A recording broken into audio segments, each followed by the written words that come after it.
Troisième et dernière tranche d'informations sur Matin Bonheur en France. Un grave accident de bus s'est produit jeudi soir à la gare RER de Saucy-en-Brie dans le Val-de-Marne. Selon les premiers éléments, l'accident aurait été causé par une défaillance de la boîte automatique du véhicule. 12 personnes ont été blessées, dont 3 grièvement.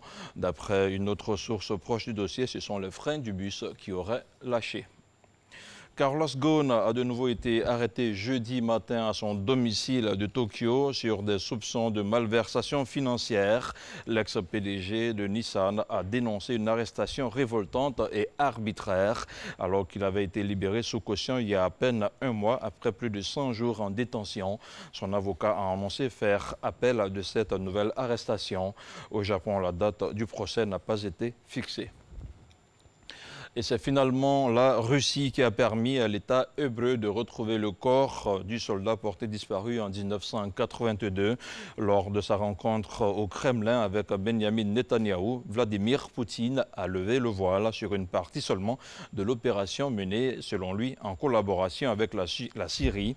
De son côté, le Premier ministre israélien n'a pas manqué de remercier Vladimir Poutine, qui démontre avec cette affaire la position centrale acquise ces dernières années par son pays au Moyen-Orient. Aux États-Unis, Donald Trump, le président américain, a abandonné jeudi sa menace de fermer la frontière avec le Mexique, jugeant que son voisin du Sud avait fait des efforts ces derniers jours contre l'immigration clandestine. Donald Trump a menacé d'utiliser l'arme commerciale pour forcer son voisin à mieux freiner l'immigration venue d'Amérique latine. Le constructeur chinois Yihang a procédé jeudi à Vienne, en Autriche, à une première démonstration publique de son taxi-drone.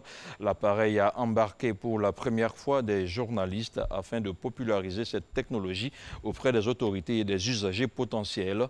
L'Yihang 216, un véhicule aérien électrique sans pilote, doit à terme pouvoir transporter 2 passagers à basse altitude jusqu'à 35 km. Il devrait également offrir une nouvelle solution de mobilité en zone urbaine selon ses promoteurs.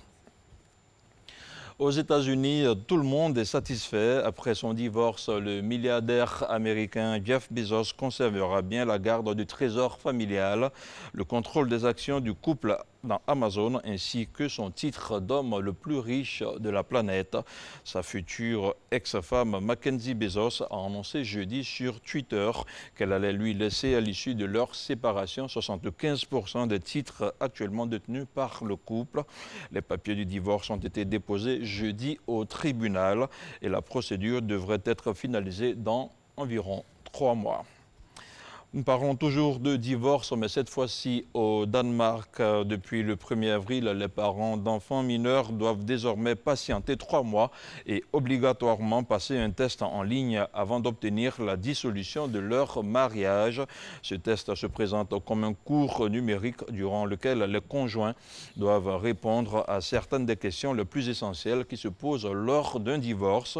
Des questions comme par exemple qui va chercher les enfants à l'école, qui organise la journée d'anniversaire, autant de situations problématiques auxquelles font face les parents divorcés, d'autant qu'au Danemark, pays de 5,3 millions d'habitants, près de 47% des mariages se terminent par une séparation. Et c'est tout pour ce journal. Merci à vous tous qui l'avez suivi. Retrouvez l'intégralité de ces différentes tranches d'informations sur le www.rti.ci.